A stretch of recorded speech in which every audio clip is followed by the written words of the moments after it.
안녕하십니까, 퀀트킹입니다.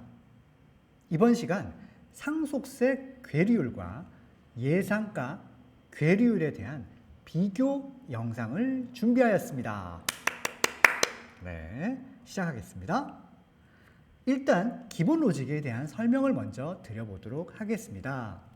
상속세 괴리율은 상속주가 곱하기 100 나누기 현재가, 여기 하고 나서 마이너스 100이라는 것을 해줌으로써 이 괴리율의 수치가 높으면 높을수록 실제로 이 로직에 해당되는 높은 값에 해당되는 것을 투자를 했을 때 기대할 수 있는 수익률이 높다, 매력적이다, 이렇게 보시면 될 것 같습니다.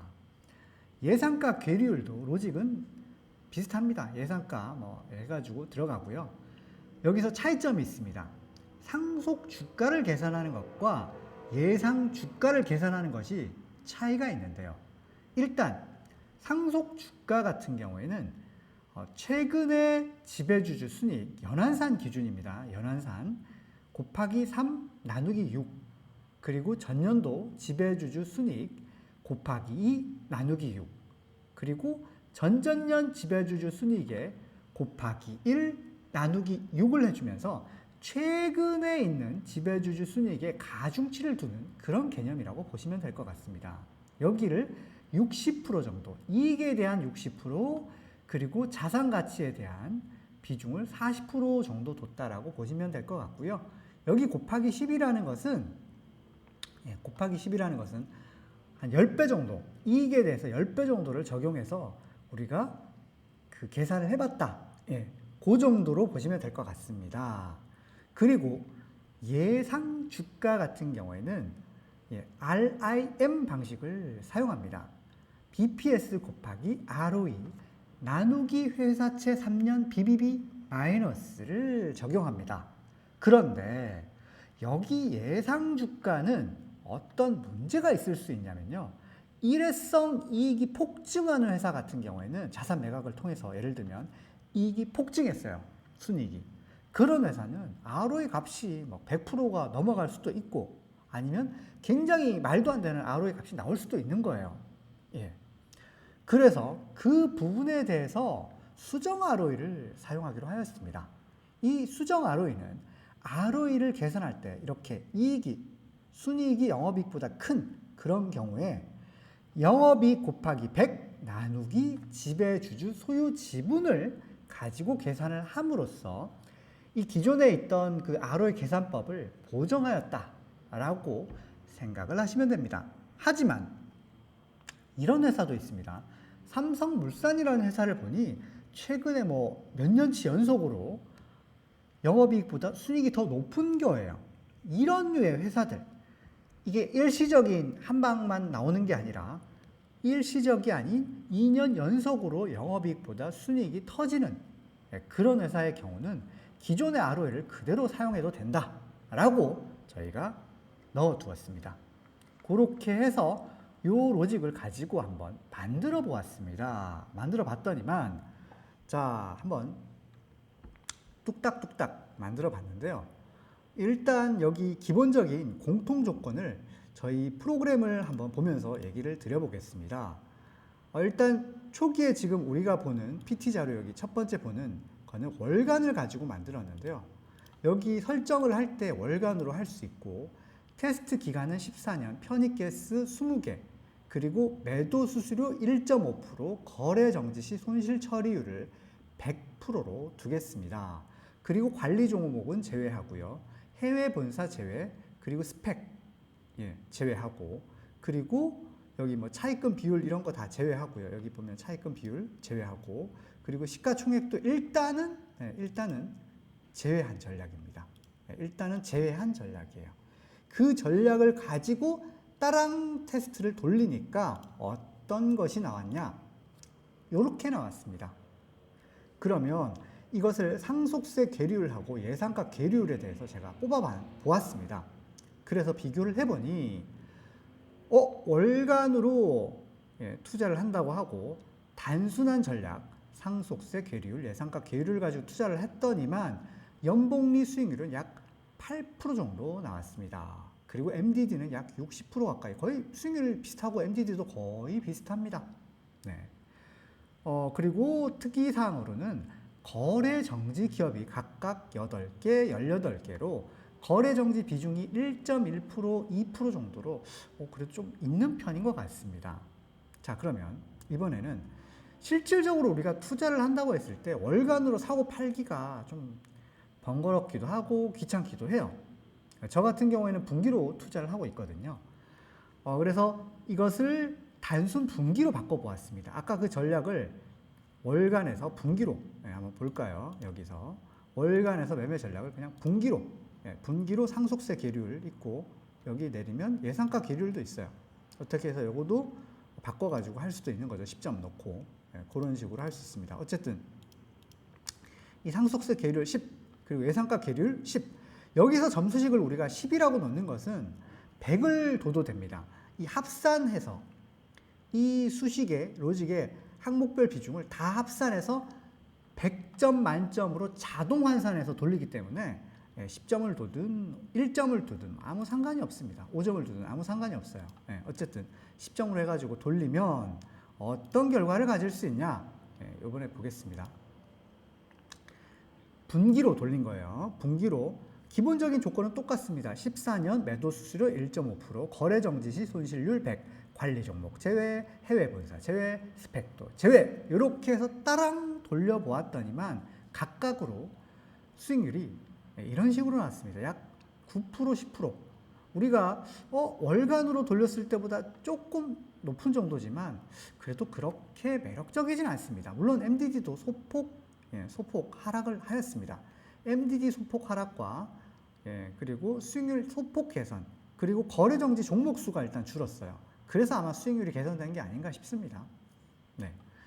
거래 정지 기업이 3개, 8개로 거래 정지 비중은 전체 투자 비중의 0.7, 1.4% 정도로 그래도 조금 그래도 해볼 만은 한 것 같아요. 근데 이제 수익률 자체가 한 자리다 보니까 이 전략을 투자하기는 많이 떨어지겠죠. 네. 그러면 이번에는 각각 전략을 똑같이 여기 볼까요? 똑같이 분기로 놓고 어떤 걸 했냐? 시가총액을 하위 20%로 놓고 투자를 합니다. 하위 20% 놓고 테스트를 빠랑 돌렸더니만 결과값이 이렇게 나왔습니다.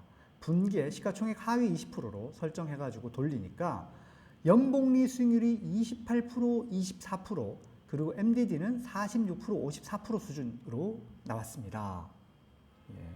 그리고 거래 정지 기업이 각각 13개, 21개 거래 정지 비중이 전체 그 거래 종목 수에서 2.9%, 3.5%로 상장 폐지 가능성이 꽤 높은 수준인 것 같아요. 그래서 제가 수수료를 또 하나 이제 여기 수수료는 기본적으로 아까 제가 했던 공통 조건 14년 매도 수수료 1.5 거래 정지 시 손실률 100 그리고 관리 종목 제외 해외 본사 제외 스펙 제외라고 되어 있지만 매도 수수료를 0 그리고 거래 정지 시 손실률을 0으로 한번 두어 보았습니다. 그리고 테스트를 돌려보니 이 상속세 계율의 경우는 분기 전략 같은 경우에는 약 30% 후반대 그리고 월간 전략은 거의 40% 초반까지 나왔어요. 그런데 현실성 있게 우리가 매도 수수료를 1.5 그리고 거래 정지 시 손실률을 100으로 두었더니만 좀 더 현실성이 있는 거죠. 연평균 수익률이 27, 24 이 정도로 나왔다라고 보시면 될 것 같아요. 그래서 요거를 조금 한번 아주 소폭 개선을 한번 해보려고 좀 안전성 지표를 한번 넣어보았습니다. 차익률 150% 요걸 넣어보았더니만 수익률은 어때요? 아주 소폭 개선이 있었는데 거래 정지 기업은 여전히 12개, 20개로 좀 높은 편인 것 같아요. 그래서 이 전략을 직접 저보고 투자하라고 했을 때 조금 한편으로 아쉬운 부분이 있었다. 그 정도 아쉬운 부분은 이 거래 정지 비중. 수익률은 제법 그래도 20% 후반 이 정도 나오면 꽤 괜찮다라고 생각합니다. 그리고 매도 수수료도 1.5% 정도를 넣었고, 그래서 거래 정지 손실률도 100이라는 수치를 넣었기 때문에 꽤나 괜찮은 수익률인데 딱 하나 아쉬운 게 있다면 거래 정지 비중 자체가 어느 정도 있어서 상패 리스크가 조금 있다. 이 정도라고 우리가 한번 생각을 해보시면 될 것 같습니다. 그러면 결론입니다. 상속세 괴리율 그리고 예상가 괴리율은 비슷한 수익률, 비슷한 MDD를 가지고 있다.